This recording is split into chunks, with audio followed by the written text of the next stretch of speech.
उमड़ती घटा गम की बरसे न बरसे, तरसते जिगर तर जला करके छोड़े, स्नेह सहनाइयों की सरस रागमाला, सोना को सबनम बना करके छोड़े, भर दे मिट्टी में जो चेतना की लहर, रक्त मंदिर में आंसू का दीपक जलाए, पिघल जाए पाषाण उर वेदना से, कि उजड़े चमन में कली मुस्कुराए। हाँ, तर्जमा वो है बात, ये भी आप लोग सुन ला।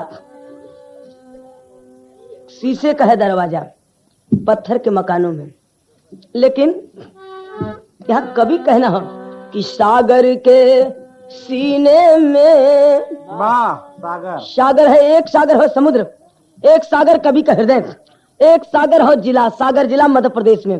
तो सागर के सीने में तस्वीर है अबला की, सागर के सीने में तस्वीर है अबला की, सागर के सीने में तस्वीर है अबला की। अरे सागर के सीने में, सागर के सीने में, सागर के सीने में तस्वीर है अबला की। कभी कहता है सागर है, उस सागर रूपी शीशे में कवि ने देखा तस्वीर है अबला की। उस तस्वीर में क्या देखा कवि ने कि बंधन में रिवाजों के तकदीर है अबला की, बंधन में रिवाजों के तकदीर है अबला की, बंधन के रिवाजों के तकदीर है अबला की। नहीं बदलता मास्टर, गौर करें, किया गंदा समाज कुछ गलत लकीरों ने, लकीर के पीछे मरने वाले फकीरों ने, मगर सागर जिला एमपी ने इसे तोड़ दिया, नारी मर्यादा के जीवन को नया मोड़ दिया। बात 14 अप्रैल 1983 की, एक कहानी ना हो, सच्ची घटना हो। ग्राम खरई के धन्ना लाल के हुलासी की, सुता मंजू सलोनी सुत से जिसके ब्याही थी, हुई शादी में जिसके रंग भरी उछाही थी, हुआ गौना नहीं सरका सुहाग लूट गया, 18 बरस में मंजू का ख्वाब टूट गया। शेर धन्ना लाल मध्य प्रदेश सागर जिला खरई गांव का रहे वाला, उनके एक बेटवा है, और बेटवा के शादी बड़े शौक से कैलन, बड़ा खर्चा बर्चा कैलन, लेकिन गौना नहीं आया लोग पहले उनकर बेटवा रेलवे पार करे में रेल एक्सीडेंट में मर गल। रेल से जब कट गल है बेटवा, एक के बेटवा है, ओकरे मौत के खबर भेजवा दिल अपने समधिया ने, जो ने लड़की शादी भेल उनका नाम है मंजू। वहां तो भाव कभी दिल उनका, अरे किस्मत बागरी बिजली, किस्मत बागरी बिजली, किस्मत बागरी बिजली, मंजू है खबर पाई जीवन के अंधेरे में एक पीर है अबला की। वो लड़की का जब सिंदूर धोआए लगल भैया, तो समाज में वो लड़की के जीवन के सामने अंधेरा छा जाता है। रिवाज है कहीं कहीं कि एक बार अगर बेटी विधवा हो गई, चाहे 16 साल 18 साल कितनी जो है कम उम्र की लड़की हो, लेकिन कितना हूं कम उम्र की लड़की हो, लेकिन समाज में कहीं कहीं रिवाज है कि एक बार अगर बेटी विधवा हो गई तो दोबारा शादी की अनुमति समाज नहीं दिया है। उस हालत में पूरी जिंदगी अंधकार में खो जाती है बेटी की, और जब सिंदूर धोआ लगल है उसका जिंदगी अंधकार में खो गई। यहाँ जैसे स्थल वहां कभी भाव दिलन का कि कौन बिरहा बन बोले रे कोयलिया, कौन बिरहा बन बोले रे कोयलिया, कौन बिरहा बन बोले रे कोयलिया, गई दुनिया उजर कहाँ करेगी गुजर, आह भर भर के भर भर के कौन बिरहा बन बोले रे कोयलिया, कौन बिरहा बन बोले रे कोयलिया। मन मुरझाई मूर्छा खाई रे गुजरिया, मन मुरझाई मूर्छा खाई रे गुजरिया, मन मुरझाई मूर्छा खाई रे गुजरिया। 2 रुपया दे जिंदगी जहर कहाँ करेगी गुजर, आह भर भर के भर भर के। लड़की का सिंदूर धो दिया जाता है उधर, और इधर सेठ जी की सेठानी बेटे के गम में इतना दुखी हो जाती है, ये कहीं बेटवार, और बेटे गम में इतना दुखी होती है, इतना दुखी होती है कि रात दिन रोती है। प्रमाण मिला कि आंख का आंसू सूख गया, रोने के लिए आंसू नहीं रह गया, लेकिन मनाए नहीं मानती है। तो शेर जी कहते हैं कि मरने का है नाम जगत, तो जीने हित क्या रोना है, मरने वालों के पीछे जन मोल निधि ना खोना है। पुत्र शोक सुख प्यार जिगर से, धन्ना लाल त्यागे है, अब विधवा मंजू का गवना पीहर से उसके मांगे हैं।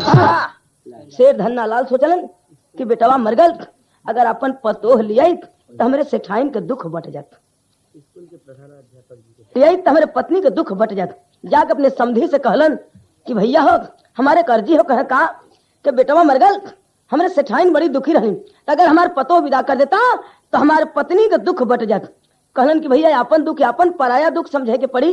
एक बात हो कि बिटिया तोहार वही दिन हो गए जिस दिन तोरे बेटवा से बियाह देली, तो ले जाए के मंजूर कैलन।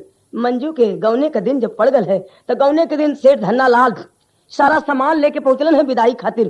दरवाजे जब बैठलन है, मंजू अपने माता पिता से कहती कि बाबूजी ये सामान किस लिए, ये सामान किस लिए? कहे बेटी आज तेरी विदाई है। तो कहे लगल कि बाबू ये विदाई के बजाय हमको एक चीज दे दा। कहे का मंगलस भैया? संजय मिष्ठान भंडार। ये संजय बेटी मांग रही है अपने माता पिता से, क्या मांग रही है?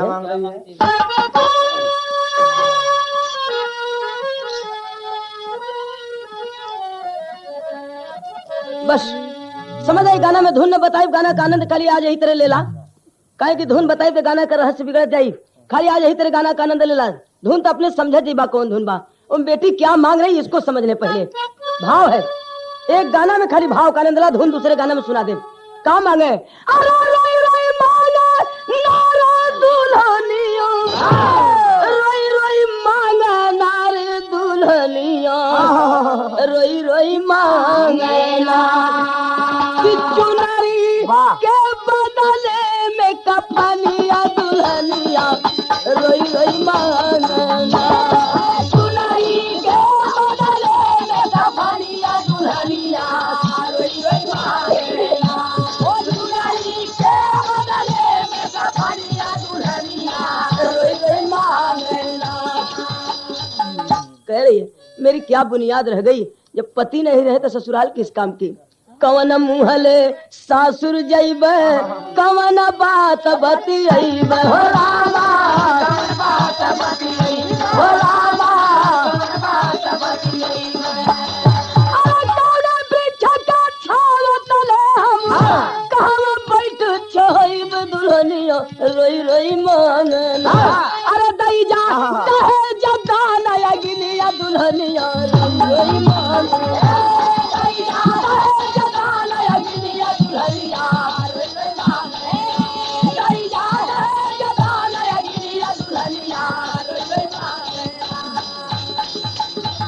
है भैया, माता पिता कहते कि बेटी अरे पति सेवा तो स्त्री के लिए सबसे परम धर्म है, सबसे बड़ा धर्म है, लेकिन एक सेवा और है। 2 रुपया दे बाबूलाल में और है। माता पिता कह रहे हैं क्या? सुना भैया, सेवा का फल है बेटी वाह वाह मेवा से मीठा, सास ससुर पद पूजा से भारी कोई धर्म न दूजा। सेवा का फल है बेटी मेवा से मीठा, सेवा का फल है बेटी मेवा से मीठा, सास ससुर पद पूजा से भारी कोई धर्म न दूजा। सेवा का फल है बेटी मेवा से मीठा। अरे बेटी जो दरवाजे पर बुलाने के लिए तुम्हें आए हैं वो तेरे धर्म के पिता हैं। वाह, मैं तो जन्म देने वाला हूँ, लेकिन कांटों में रहने वाला प्यारा गुलाब है। दुनिया का सुख है सारा क्षण भर का ख्वाब है। लोग पर लोग यही पूजा से भारी कोई धर्म न दूज। माता पिता जब समझाते हैं तो नियम हो, धर्म हो कि जहाँ बाप मतारी कह दे वहां बिटिया के जाएगी पड़ी, ये धर्म हो। तो सब दिन से माता पिता अपने मन से जहाँ कहलन वहां बेटी के जाए के पड़ल। आज एक पिता अपनी बेटी को विधवा रूप में गौने जाने के लिए कह रहा है। वहां क्या हुआ कि माता पिता की सीख भीख मंजू करली स्वीकार, अरे लोक लाज की गठरी ढोले हित चल दी ससुराल। मंजू बिना सिंदूर के विदा होती है जब गौने के लिए डोली में बैठती है। वहां का भाव कबीर ने दिया, अरे जीवन की आशा कोरी रह गई, जीवन की आशा कोरी रह गई, अरे बिना सिंदूर चली मजबूर गवन की गोरी अरहा गोरी अरहा गोरी।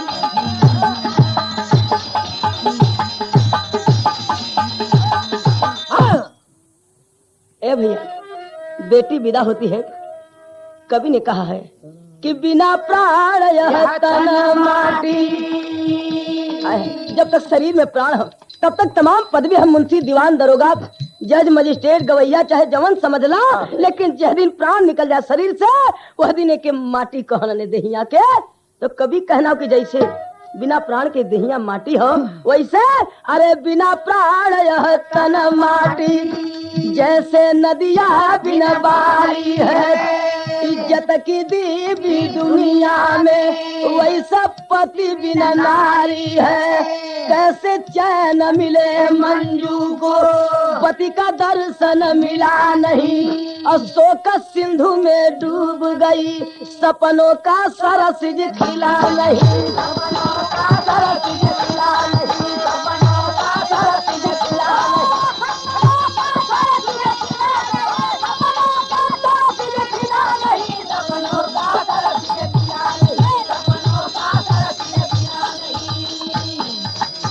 ससुराल जब पहुंचल है, ससुराल में ए भैया रात्रि का बेला अपने कमरा में जब अकेल भइल उदास लगे लगल, सुन लगे लगल के देखात नहीं बा दुख सुख पूछे वाला। सास ससुर अपने कमरा में, वो अपने कमरा में अकेल। एक दिन बीतल, 2 दिन बीतल, 3 दिन बीतल, बिरह की आग उठ जाती है। जौने दिन का सपना सब देखल वो दिन ससुराल में आज 3 दिन बीत गल। लेकिन ए भैया जोगी बैरागी साधु संत तो रहल ना कि बर्दाश्त करी। इस समाज के बेटी रह बिरह के आग उठ गई। तो बिरह के आग कैसन आग हो ए भैया कभी कहना हो का बिरह की आगी के बतौले होंगे कैसन आग हो बिरह के आग। अरे बिरह की ज्वाला जल से न बूझे चाहे 1,000 बरस, चाहे 1,000 बरस,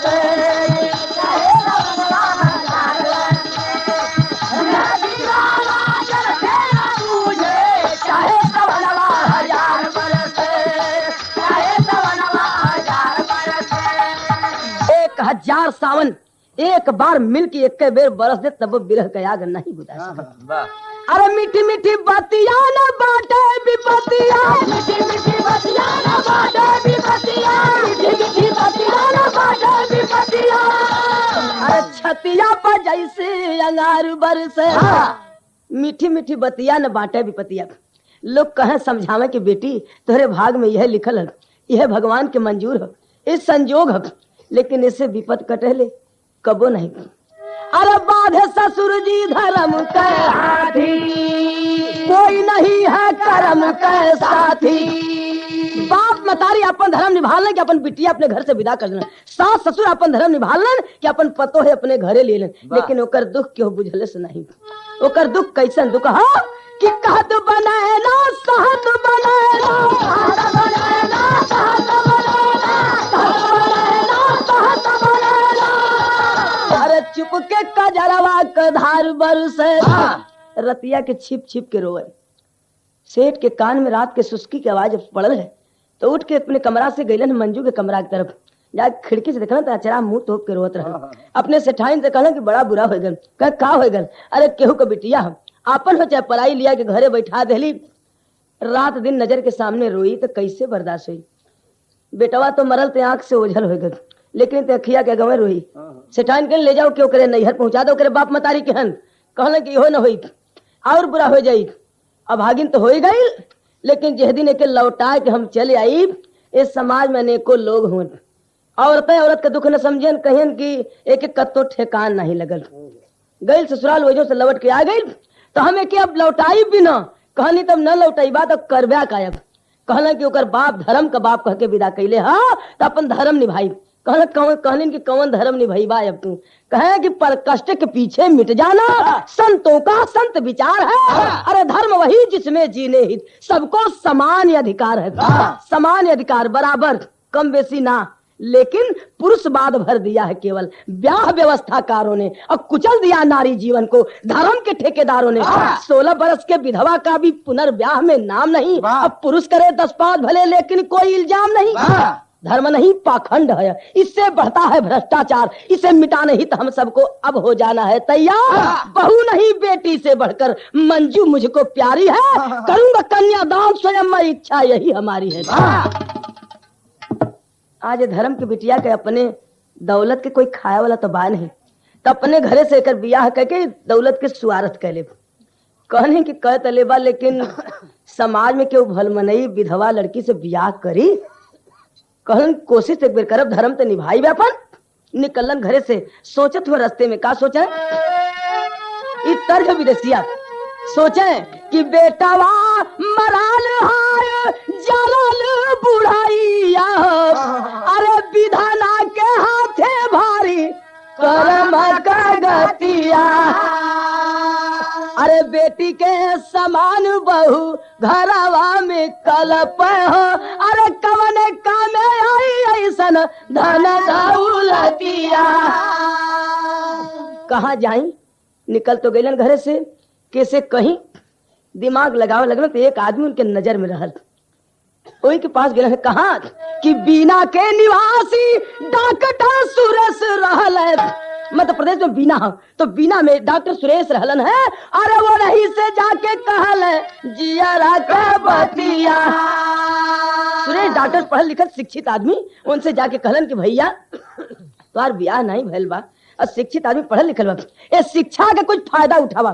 कहना कि कैसे पढ़ाई लिखाई कौन फायदा हुई? कल फायदा ही हुई कि आज के समाज में हम एक थे तो से अर्जी कर चाहती हूँ, अर्जी में अगर मदद कर देबा तो तोरे शिक्षा के समझ ला पढ़ाई तुहार सफल हो जाये। कहना कि कौन है अर्जी तुहार भैया? कहना कि हमारे धर्म का बिटिया, यानी सारी समस्या बता देना। जब बता देना है कहना कि एक लड़की के फिर से जिए खातिर के ओके नई जिंदगी देवल चाहते और तू मदद करा, अगर पढ़ल लिखल आदमी हुआ तो वो पुरानी रूढ़ी बात टूट जाएगी। कहलन कि जब समाज में आप एक नई जिंदगी के जेकर की जिंदगी अंधकार में खो गई, अब ओके जनो जिए का अधिकार समाज नहीं दिले बा, लेकिन हम तू मिल करके आज के समाज में जिए का मौका दे हमके मंजूर हो। अरे मंजूर साथ है साथिया स्वीकार डॉक्टर साहब कइले, अरे पराली लगाना आइली दुआरे बरतिया, पराली लगाना आइली दुआरे बरतिया, पराली लगाना आइली दुआरे बरतिया। डॉक्टर साहब शादी मंजूर किलन, दुआरे बारात जब आके डॉक्टर साहब के लगल है ए भैया वो मुरझायल फूल फिर से हरियर हो गए।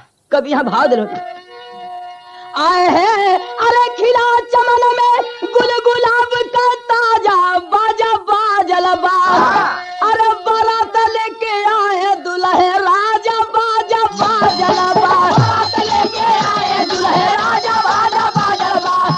हर्षित धन्ना लाल किए बेटी का कन्यादान हो, घूम गई भावर सुहाग के अनुराग दिए भगवान हो। अरे विडंबना के सज के चला जनाजा बाजा बाजल बा, और टूटल समाज का झूठा तनाजा बाजा बाजल बा। सेठ अपने हाथ कन्यादान के लिए है, मंजू के मांग में जब सेनुर पड़े आज दोहरा के तो भैया वहां का भाव कवि दलन का अरे रात के सुशोभित करे चंदा या चदानिया, दुनिया में दिनवा दिवा कर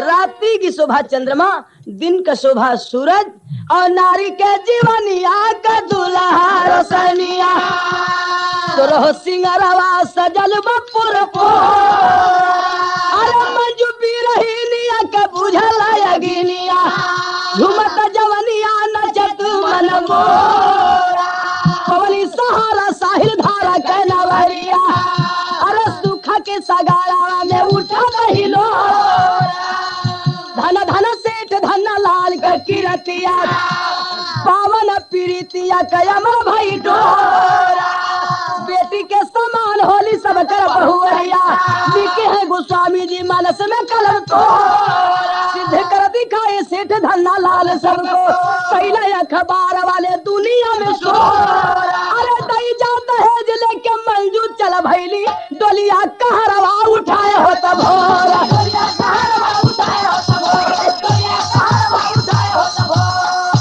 भाव होते कभी आओ बढ़ जाए हाँ है अरे रेगिस्तान में उमर पड़ी सालन की बदरी अरे भैली मंजू के सपना बाबुल की नगरी भैली मंजू के सपना बाबुल की नगरी भैली मंजू के सपना बाबुल की नगरी जवन घर में मंजू आईली बन के दुल्हनिया वही घर से विदा भैली बन के बिटिनिया अरे बरसाया बड़े आंसू भेजा मही कया चरी भैली मंजू के सपना बाबुल की नगरी शेर धन्ना लाल कहलन की बिटिया जितना सामान दहेज में पौलन सब दिलन अपने पास से भी कुछ दिलन कहलन की बिटिया एक बात हो कहे का आज तक जितना बाप गरीब चाहे अमीर अपने बेटी के अपने शक्ति अनुसार कुछ दे के विदा कैले हुए लेकिन आज धर्म का एक बाप अपने बिटिया से कुछ मांगत का मंगलन कि बिटिया चाहे बेटवा चाहे पतो तो ही रहलो अब तक घर सुन होतो ये धन के कोई खहू वाला नहीं बा तो एक हमार प्रार्थना हो कहे का अरे रोवा धन्ना लाल बेटी कभी कभी आई हा अरे तीजा त्योहार आके नैहर बिताई हा अरे बिटिया के हाथ बा नैहर का पगरी भैली मंजू के सपना बाबुल की नगरी समस्त महान सासू धर्म का मतरिया बिटिया के विदा करे ढाई कया कवरिया अरे कीर्ति जाकर गई आज दुनिया सगरी भैली मंजू के सपना बाबुल की नगरी भैया में अगर एक आदमी भी अगर बहादुर गणेश कहे दोनों गलत रिवाज रामलाल गुरबच्चन कहते चंद्रिका कवि की लाज अरे जीवन की आशा कोरी रह गई